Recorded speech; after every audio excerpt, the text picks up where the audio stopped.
When you dare to share, you break the silence. When you dare to share, you speak your truth. When you dare to share, you use the full strength of your voice. When you dare to share, it brings opportunity to own your story. So tell it, be heard, and at the same time, your sharing is someone else's learning, inspiration, motivation, empowerment, and hope. There's always an element to each of our stories that remains a secret. For some, we feel it's a dirty little secret. Dare to share your untold story exposes these secrets in a welcoming and positive way. I encourage each of you out there to dare yourself to share what is yours to tell. When we dare, it is the courage to do something really important. Let this be a vow to each and every single one of us that we take risk, we brave, confront, and face what is, while inspiring and empowering all communities. So let's break that silence and tap into mental beauty. This is Salima Jadavji, your podcast host, a practicing social worker, and your mental wellness connoisseur. Welcome to the Dare to Share Your Untold Story podcast, episode number 83. Her story unraveled as she commenced the delayering process of unworthiness stemming from childhood. To all my fellow listeners, before we get started, I'm just dropping in a note to give you a heads up that this podcast might be emotionally triggering for you. We do invite guests onto the show who share openly about extremely difficult life moments with exposure and impact of what the struggles have been like. The intensity of each episode could have a variable impact on your emotional and mental well-being based on your own personal story. If at any point the topic becomes uncomfortable or upsetting to you in any way, please do not pressure yourself to listen. Instead, be kind to yourself, do some self-care, and perhaps give another episode a try. Today, I have the pleasure of introducing our courageous and daring guest, Tara Mishral. Tara is a leader, speaker, coach, and teacher who shows that expansion is possible and offers practical tools of enlightened self-awareness to illuminate the path of true empowerment. Motivated by the desire to support and serve her audience, Tara embodies radiant power and presents opportunities for new possibilities to emerge for her audience. Tara is an industry leader who started her career at Dell, assisting in building the channel as a regional trainer. She then went on to be an account executive at Information Builders before moving into leadership as the Public Sector Manager of Canada.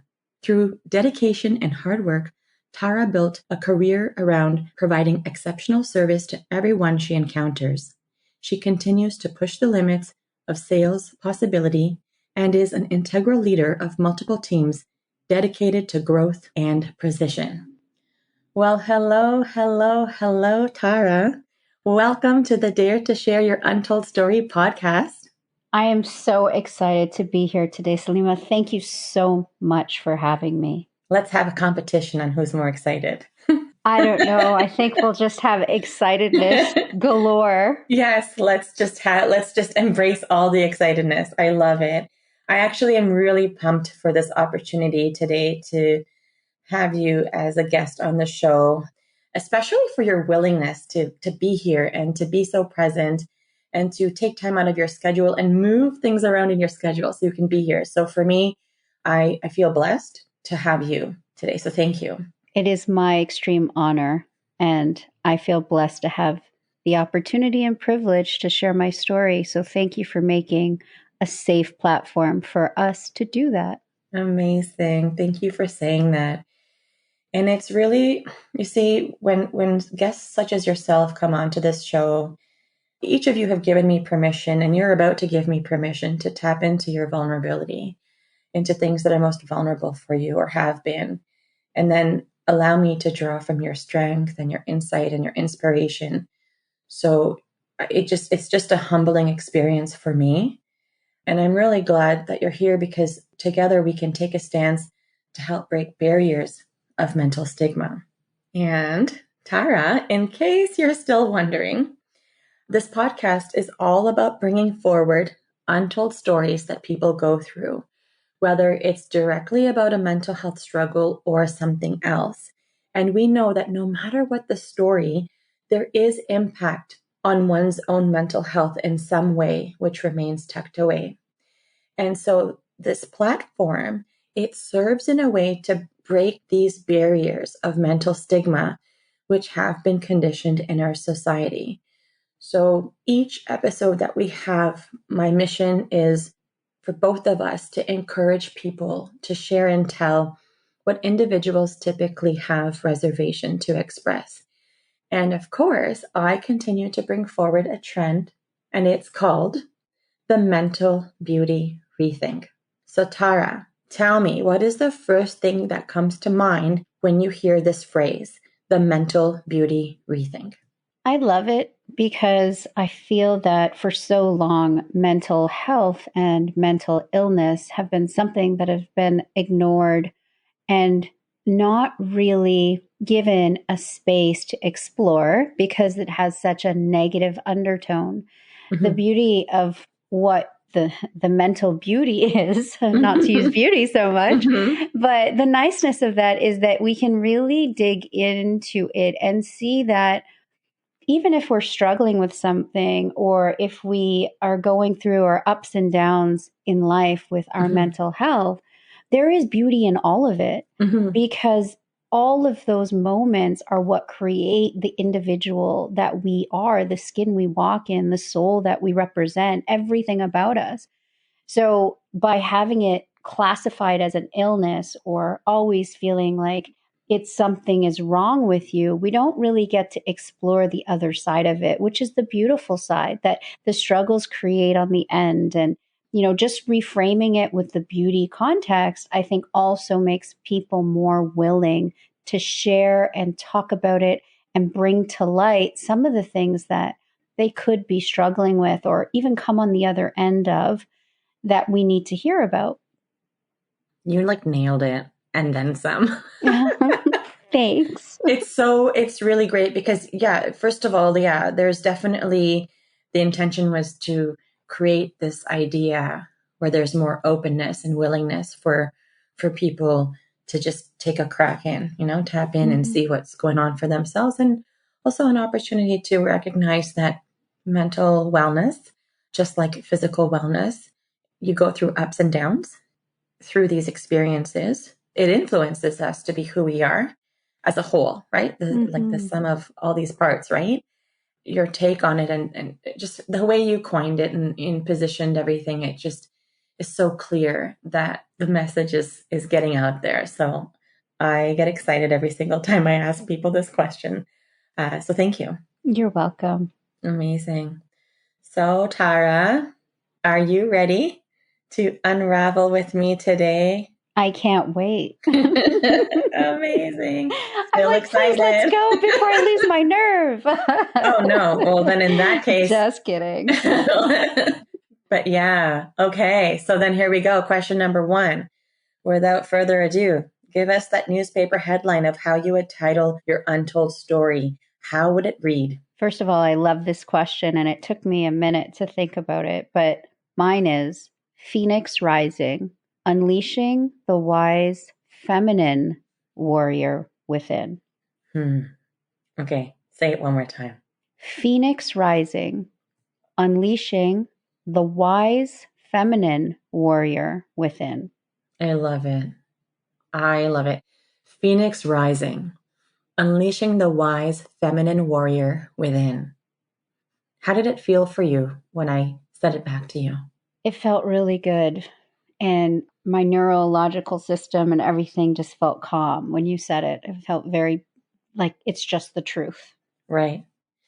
And today we're here to uncover more of your truth. But before we do that, are you able to share just maybe a few words about what prompted this title? Sure. I'll break it down into three parts. So, the Phoenix Rising for me is all about metamorphosis and Mm-hmm. being able to embrace the transition into the unknown of what is possible for you to become. Mm-hmm. Unleashing the wise feminine warrior is about taking that strong strength that comes from being a warrior and being able to fight any battle but not losing our soft, feminine, nurturing nature, showing up as the feminine female I am instead Mhm. of a masculine warrior, which is something I struggled with a lot. Right. And within is it's much more important for me to do this internally Mhm. than what I need to do externally. And we can Mm, talk about that shift, but the within is very big for me too. amazing. That is so thought provoking. I Thank have you. like so many questions in my head now. So many places I want to go and unpack. And thank you for that title. You could write a book now. Maybe. Yeah. Okay, so then give us that snapshot. Tell us what your untold story is all about so that I can start asking all these questions that are brewing for me. Sure. I think the untold part of my story is around the feelings of unworthiness Hmm. and always attaching my worth to my achievements and what was outside of me and external to me. So, what I achieved, how I made people feel, how I was there to support and serve others, that always trumped how I felt within. And how I felt within was always a feeling of unworthiness. Hmm. And that feeling stemmed from a very young age and stuck with me throughout my life, showing up in very different ways with different like jackets on and different presentation to the world. Hmm. But it was the same underlining feeling of I'm not worth it. So I have to prove that I'm worth it. Right. And so when you say from a very young age, how young are we talking? Well, I come from a mixed background, which makes me so happy because I always say I'm a child of the world. I mean, my mom is Irish, Scottish, English, French, Hmm. and my father is Indian from Trinidad, the Caribbean. So Hmm. I've got this mix. And what happened at a very young age was I felt like I never fit in anywhere. I Hmm. didn't fit in when I went to temple to pray with my grandma. And I didn't fit in school when I went to school. And those feelings also added to a lot of weight increase. And so I felt unworthy from a physical, feminine perspective. Hmm. There was a lot of trauma at a very young age that happened that I was trying to hide. And so the Hmm. weight was my protection Hmm. from that. So that's how it showed up physically, what was happening emotionally. And that Hmm. further made me feel like I didn't fit in. And people, the kids in school, you know how they are, they would make fun of me and they would. And so, I kept trying to find my spot Hmm. through the trauma, through the feelings that I couldn't fit in, through constantly feeling like my parents worked really hard and so I was home a lot with my grandma and none of the situations I was in I felt like okay this is home. It always felt like I didn't fit in. Hmm. And what ended up happening was I started to take that weakness and kind of become, the one who would take care of everyone else because I didn't feel like anyone in school like was taking care of me. And then I got this title of like being aggressive and really what I was trying to do was just protect others from feeling how I felt, right? Right. Right. And what age? What age was that? Like when you started to kind of recognize that you need to protect the people around you and that you might have shown up a bit more aggressive. What age was that? I felt that from a young age. My mom was really, really close to her mother and father. Hmm. I used to call them mom and dad too, because they were just like always around. And we lost her dad when my mom was extremely young and I was very young, but I remember him so vividly. And I remember losing my grandma when I was 9, just turning 10. And having those critical role models also leave our life had a big impact on my mom and on the family structure. And so I was always trying to show up and feel like I had to protect her. And of Hmm. course, my mom is a very strong woman. So I was out of place, right? So then I would get in in trouble at home because it's like, I'm not listening, I'm not behaving. And then I'd go to school Mm-hmm. and, someone would be picked on and I would be like, oh no, we can't have that happen because I know how it feels. Right. So I'd intervene and then I'd go to the principal's office Mm-hmm. and then it just became this persona of being like the tough girl with the baggy clothes that was acting like the guy. And that kind of just, it followed me throughout until I got to high school, actually. Okay. That tough, I got to be a very strong fighter mentality. Mm-hmm. So would you say that it kind of was like an identity crisis? I would certainly say that, yes. Yeah. And then so I started to become a little bit like a chameleon. Mm. And that's sort of where I guess the mental health comes in or the mental beauty of it all, because it wasn't working. And so I was trying to find a way to make it work. And how it worked was I became friends with everybody. I Mm-hmm. could listen to rock music and in the dance with the headbangers. And, my friend from back in grade 9 would be like, Michael Morrissey, he's still my friend till today. He would be like, Tara, what is going on? Because then Mm-hmm. I'd Mm-hmm. be in the calf singing or doing some freestyle, some hip hop. And it was just this sense I didn't fit into any place. You were trying to go everywhere and like be everything to everyone. You got it. Right. Look at that theme following you. Look at Hmm. that theme following you in so many ways. Right. There was a couple of things that sort of changed the trajectory for me from thinking that I was not worthy and not good enough to finding a little hope. And that was because I used to come into class and ask my history teacher all kinds of questions. Just let me understand the true history of it all, right? And I would ask her all these questions. And that's when I started to learn that like everybody had a perspective, but it was so hard to get down to what really is the truth because Yeah. everyone's looking at life through the lens of what their personal experience was.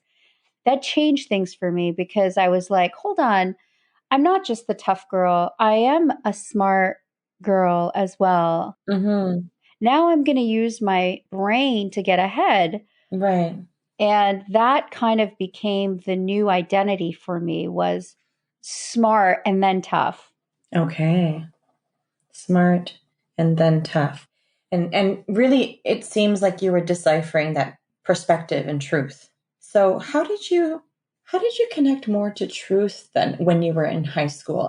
As you were asking your teacher these questions and you were gaining more insight and then making that connection that a lot of people are sharing genuinely what they believe or what they know, but some of it is in their beliefs, not in the truth. So, how did you start to decipher it? Well, I had some, again, trauma has an amazing way of putting these almost, I say, blinders on you, right? And you've got to constantly be pulling back the layers of those blinders. I think of a racehorse, on the track is what I'm visualizing right now. And as that, stallion's running to win this race that's going to yield them millions of dollars, they've got these blinders on, so they really can't see what's happening behind them. Only if a horse gets beside them, right? And then that's competition, and then you run faster. That's sort of how I became with my life, right? It's like, how do I just look around and see what is happening in front of me and then just deal with that and just move forward? The traumas would come up. And, I, like, for example, in grade 9, I remember getting into this really bad fight with a couple from OAC. And we're talking physical violence in the school. And how it started was I had this friend in grade 9, and she was so petite and Mm-hmm. she was like 5 foot nothing.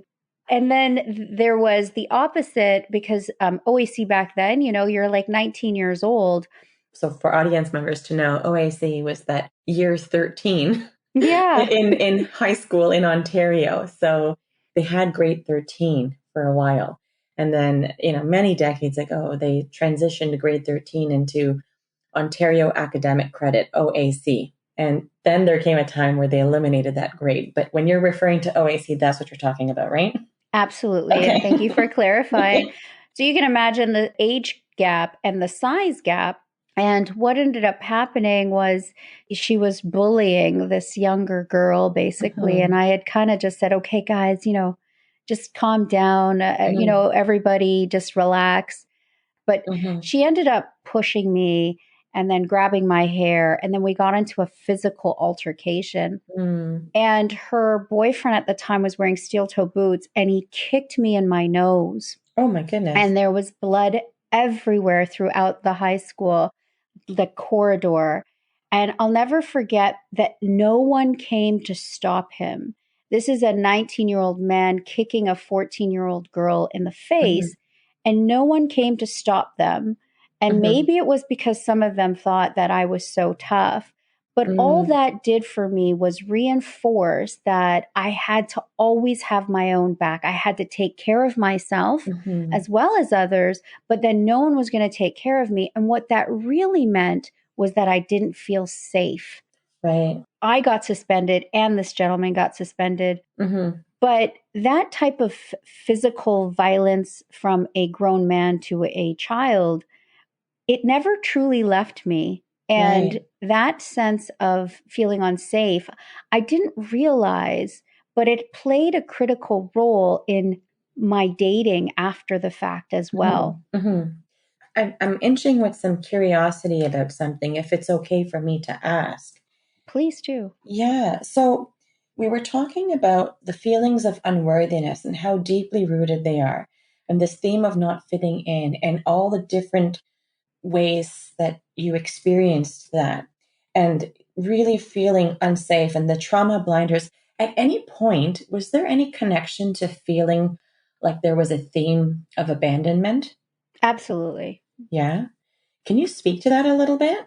I felt that the people that I trusted most Mm-hmm. were unable to provide the safety that I needed from a young age. And that left me feeling like I had to take care of myself. Mm-hmm. I mean, unsafe is the biggest word I can use Yeah. because it is woven through my life in so Yeah. many different areas. But that feeling of abandonment, it comes after feeling unsafe. It comes after feeling unworthy, and it ties the two together. I've spent a lot of time and work trying to overcome that. And perhaps that's part of why I'm still not in a relationship today. Thank you for sharing that and exploring that with me, how it sort of followed you into relationships, intimate relationships. Yeah. And even like it impacted me with my friendships and my relationships. Okay. At the time, what I didn't realize, the chameleon is great because they are the life of the party and they can understand and they can sympathize and empathize. But the chameleon can forget what home is. What is its true color? What is its true state? And so that was something that from a very young age I was impacted by, was this chameleon personality, and trying to find my compass as to what were my values, what was my guidance, what did I believe in. And so after that, getting kicked in the nose, Right. there was two things that came out of that. Mm-hmm. I've never shared this publicly, but I'll share it with you. Sure. I joined a gang, right? Okay. I had hung out with these group of girls. Some of them were coming in from LA, and they were these beautiful Spanish women. And I got intoxicated with this idea of being part of a community and being safe.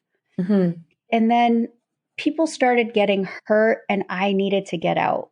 And my Right. safety was once again at risk because if anybody left, there was a certain protocol that happened that Right. generally meant they were in the hospital after they left. Let's just leave it at that. And I had to be brave, and I had to say, no matter what, this is not what I signed up for, and I'll have to find safety somewhere else. And I didn't use the word safety at the time, Right. but I remember telling my best friend at the time, I'm like, this is not going to work for me, and I'm ready to stand for the consequences. And did you? Yeah, I did. And the chameleon in me came in. There were other groups in the school that came and sort of stood by me and created a unity that this is what was best. And if we all couldn't resolve it peacefully, then it may have escalated into something else. That was the first time that I can remember just like being so scared to stand up for my truth. Was that the first time? Do you feel like that was the first time you stood up for your own truth? Yes. And how did that feel? Your first time standing up for your own truth? Well, I was scared, and fear was like in my face. And we're talking about people not only could beat you up, like there's weapons, there's just a lot that could have happened.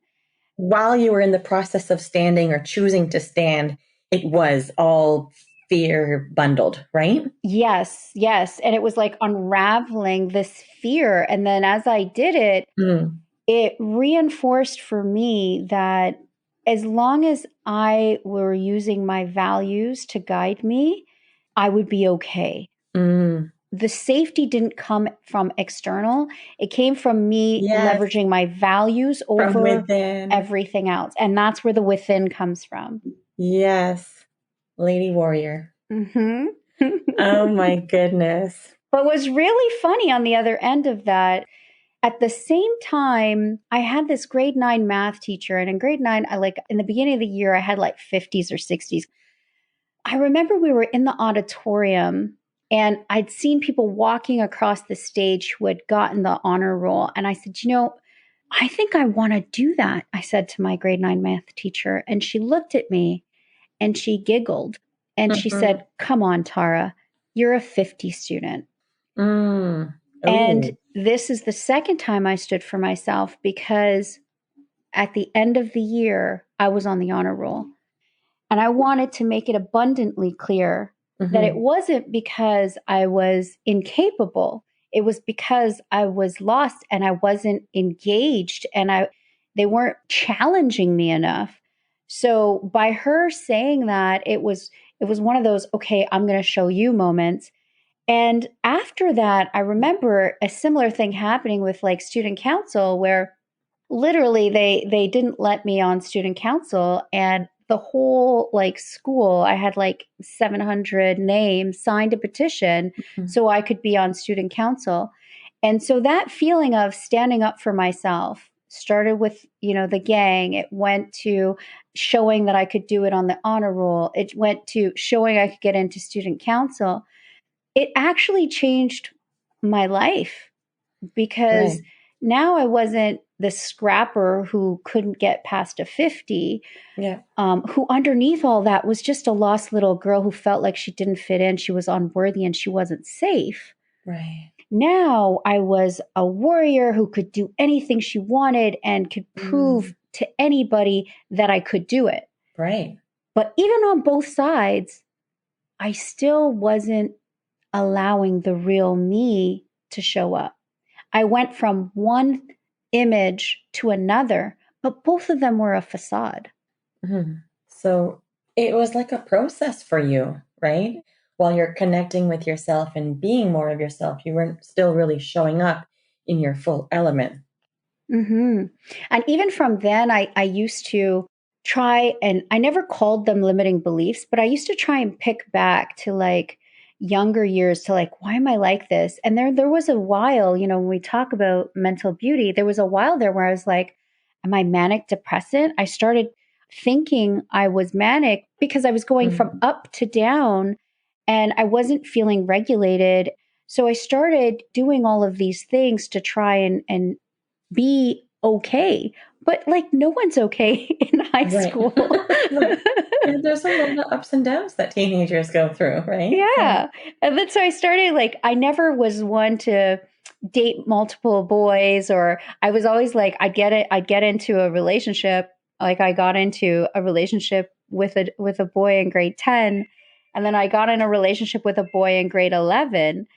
But it was like for 9 months, and then we were going to get married because, of course, like I'll give you everything you want. Just please let me be worthy of your love. And, of course, he went off and he cheated. And then the next guy, he went off and he cheated.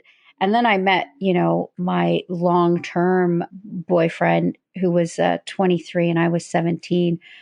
And it was like a rinse repeat cycle because I would give everything I had. to these men because I just was so desperately searching to be seen and to be loved for all of me. Right.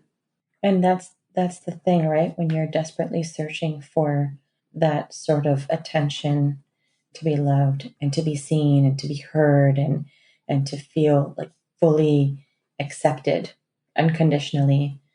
Sometimes people go through great lengths to do that. And might have been, I'm wondering if it was a really confusing time for you because not only were you searching for that, but there was a part of you that was connecting to your inner truth. Yes. So did you feel like there was like you were contending with like two polar opposites? Oh, yeah. Yeah. And that's why I thought, oh, am I manic depressant? Like, what is wrong with me? Right. Because, of course, something had to be wrong with me Right. because everyone else is fine out there. What am I doing wrong? Right. So let me ask you, what changed? What changed? So, as I grew from that time where I got on the student council, then I started working, I started making money. It was always like, if I put my mind to it, I'm going to achieve it and nothing and no one's going to stop me. And that's sort of how life went. You know, I was using my brains to excel. I got into university. I was going to become a lawyer. I was going to go out there and fight for those who weren't able to fight for themselves. That was Mhm. something that had followed me from young. So I'm like, I'm definitely here to serve. And so I'm going to serve as a lawyer. And then, you know, if I see someone kick a grade 9 in the nose, I'm going to make sure they're dealt with. Right. But, you know, the universe had other plans for me. So I was in my first year of university. I left home. There was some large issues on the home front and with my then boyfriend, and things were not going well. I'd even at that time contemplated ending it, and I don't think I've ever really said that publicly either. Hmm. And so it was a very stressful time. I left university after having some more really traumatic things happen. And from there were times where I was actually like sleeping in my car until I finally found a place to stay, which was with a relative. And I stayed there until I had enough together Hmm. for rent. Right. Wow. So, yeah, your journey has had its roller coasters of ups and downs and loops and highs and lows and Yeah, it's been a wonderful journey, but certainly there's been no lack of things happening. right. So I think, you know, what happened there for me was this move that no longer was I going to be the smartest girl who was going to go and become this lawyer and change the world. Now I just had to get to work. And how was I going to do that? Uneducated, no money, staying on someone's couch, right? And that's Mhm. where, again, I had to kick it in full drive, progress at work. You know, I moved up the chain in retail to become a district manager and a regional trainer. And I took that and I moved on to the tech world. And I remember that fear that I had when I had to stand up against the gang was the fear that I had when I had to transition into tech. Because what had happened was one of my clients came in and he was like, Tara, you are amazing with customer service. You are wasting your talent. You need to get into tech. And I'm like, listen, Mark, I don't even own a computer, Right. let alone I'm going to go sell $1 million solutions to customers. But you Right. know, that's exactly what happened. So I started in tech. I built my career. I built it rapidly. I moved up the ladder. I went from Dell to Information Builders to TIPCO, and now where I am as a regional vice president in talent. And I say that not to impress. I say that because it wasn't until maybe 4 years ago that I really realized that even that was just chasing this facade. It was chasing perfectionism. It was Mhm. overworking. It was tying my worth to achievement. It was like if I didn't get to the next level, if I couldn't show them, then I wasn't good enough. And so I'm going to do it. And I did. And I was proud of myself for doing it. Mhm. But it cost me something Right. because at 40 years old, I had a stroke and I spent 7 days in the hospital over Christmas and into New Year's. And I knew that the universe was telling me it's time to take a break and look at what you're doing. But mind you, it wasn't right after the stroke, because in the hospital on the 7th day, I was trying to work. I got out of the hospital, went straight back to work. And it wasn't until I think, 2 months in, where my left leg is still not working completely properly, and I'm having this phantom thing going on my left arm. So I keep burning it in the oven, that I said, okay, I gotta stop. And I Right. stopped. I went to a 10-day silent meditation retreat, Mm-hmm. and I reconnected with who I was at the essence. And for me, that was game changing. Right. It's like you really went through an entire full cycle, right? It's Yeah. a full circle. So, Mhm. Tara, when people come to see me for therapy, individuals are typically in one of three places. Some people are getting started in their journey, trying to figure out what they need to talk about, what are all the different parts of their journey. Some people are in the middle, they're maybe in the thick of things, and they need to navigate through some of the murky waters. And some people are looking back, either trying to gain some closure on certain parts of their life or reflect and have some personal growth so they can move forward. Where would you say that you are in your journey? Would you say that you're getting started, in the middle, or looking back? If you were to kind of position it within these three, where would you place yourself? The same thing has shown up for me multiple times throughout my life, just wearing a different presentation. And I feel like I have to constantly keep adjusting my lenses to fully get the lessons, because with this mental beauty that we're after, it's not linear. And I think that over the rest of my life, I'm going to continue to deepen into my truth.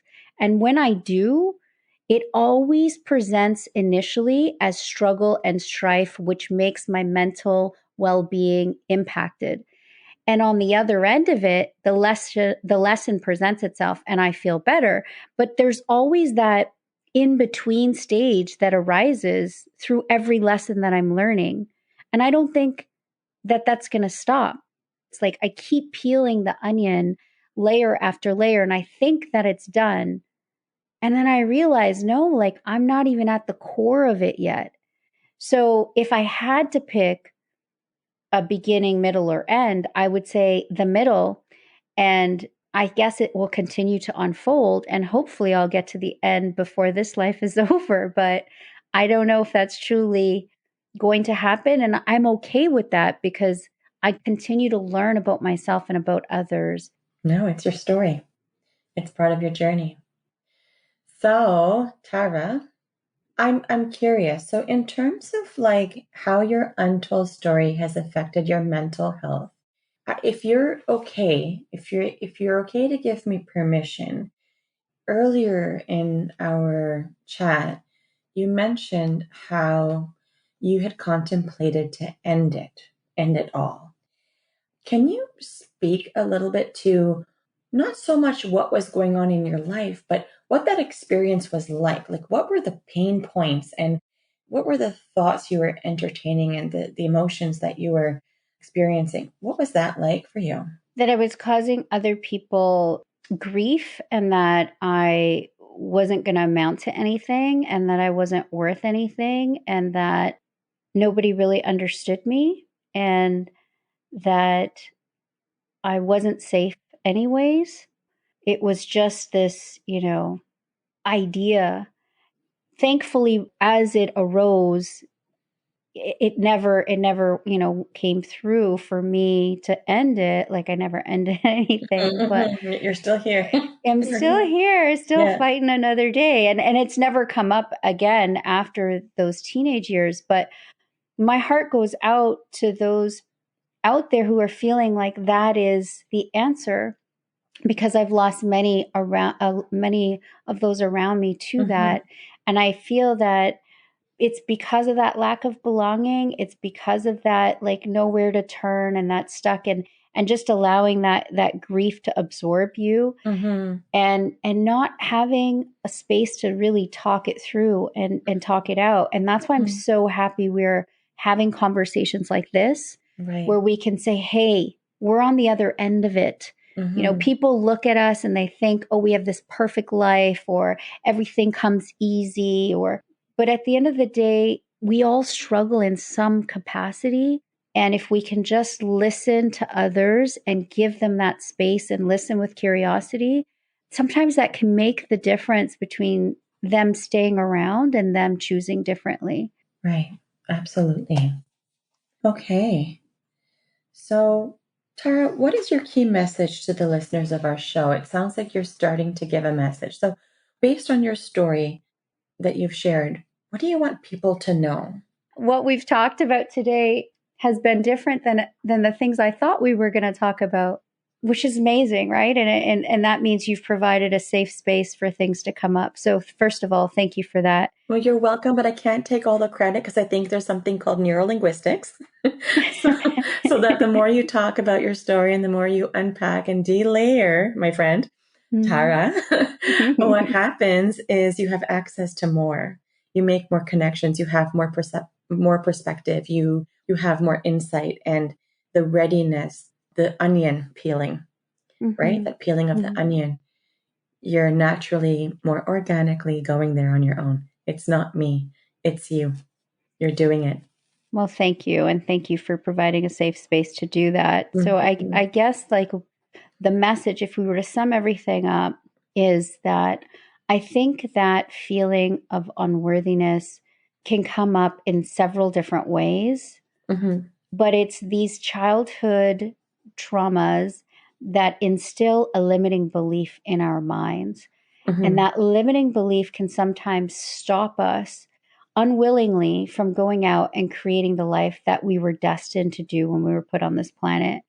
So when I go back to my tagline or my title for the newspaper, the Phoenix Rising is like, be okay with the metamorphosis of life, of not knowing what necessarily tomorrow is going to bring, but trusting enough in yourself that you're going to shed and you're going to be reborn several times in this life if you allow yourself to do that.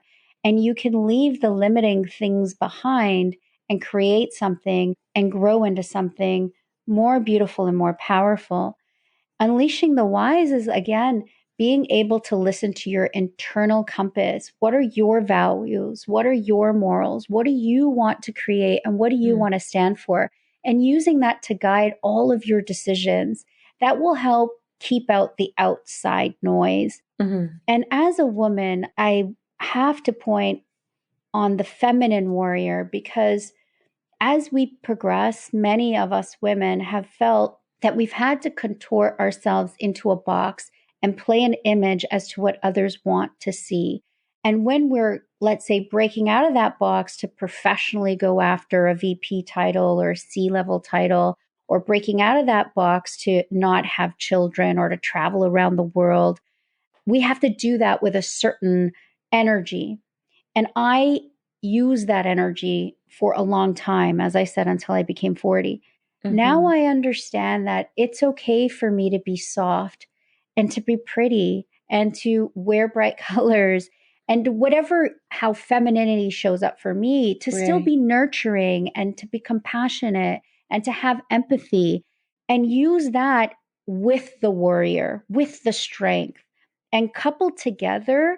I feel like that encompasses all of ourselves, and we can definitely push further. But making sure that as we're pushing on our journey, everything maps back to what we need and what we're doing to be the fullest expressed version of ourselves. And not to sound corny, but like, our cup has to overflow onto others. We have to start with ourselves. If we're depleted and we're giving from the wrong energy. We have to be from source to provide to others and to be of service for others.